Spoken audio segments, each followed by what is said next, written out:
Okay, now that all of our purlin holders are fastened down securely, we're ready to install the purlins. Now your kit should come with all of your purlins cut to the right measurement. There are two in the kit that are a little shorter than the rest, and those are the purlins that go from the inside of this post here to the inside of the post down there. So that's your first purlin and your very last purlin. If you did happen to trim the width of your kit, no problem. You can cut all of your purlins to fit. You do that with getting the measurement. You stick your tape measure here, kind of fish it into that last hole so it's flush against that box beam. Pull that measurement all the way down to here. Here we have 115.5. You're going to subtract 1.5 inches from that measurement, and that's going to be your cut mark. So in this case, it'd be 114. Your first and last purlin that go here on the end and other end are going to be 12 inches shorter than that measurement. So each one of these purlins comes with a cap to fit on the very end, and this little cap makes it a lot easier to slide the purlin in through the holes. So there is one other little trick that we do here to make it easier to install these, and it involves removing the screws in your last rafter. I went ahead and did that in advance. There's a little piece here that comes with your kit called a rafter block. We take that rafter block, slide up that last rafter. Should fit tight in there. We repeat that step on the other end. That just raises this purlin holder up high enough that it's easy to slide the purlins in, and when we're all done, get your outside purlin holder on.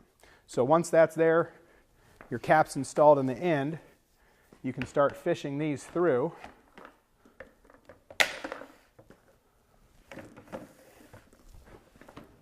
And it's helpful to have an assistant for this part, but if you don't, you can do it by yourself.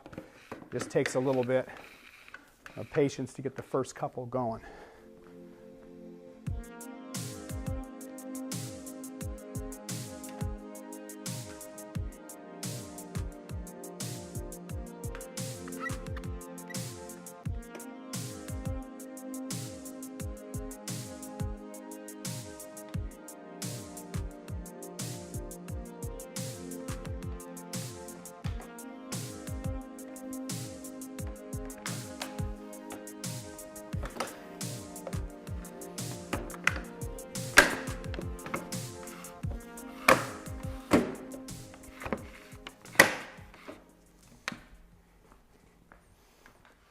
Okay, once all your purlins are installed, it's time to put on the outside purlin holder.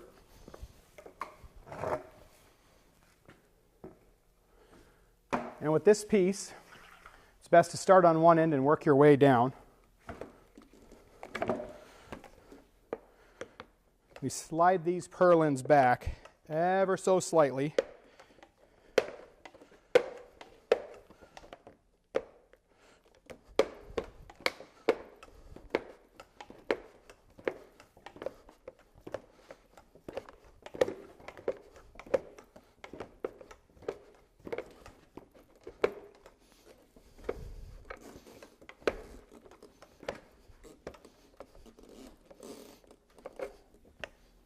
It's kind of normal for this purlin holder to twist a little bit as you go about that.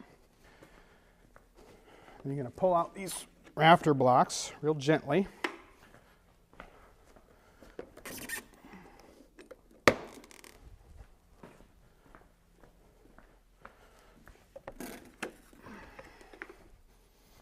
And we should, with a little bit of persuasion, and before you hit it too hard, you want to make sure that all these purlins are actually in the holder.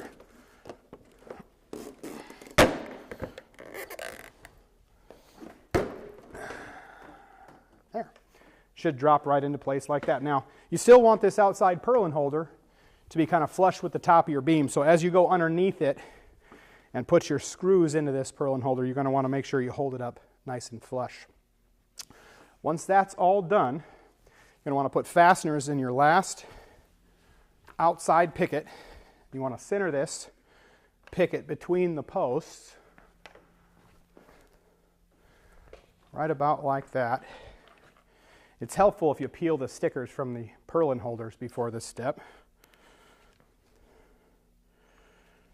Go ahead and screw that in down here. You'll do the same with that purlin at the other end, and the same with this purlin here.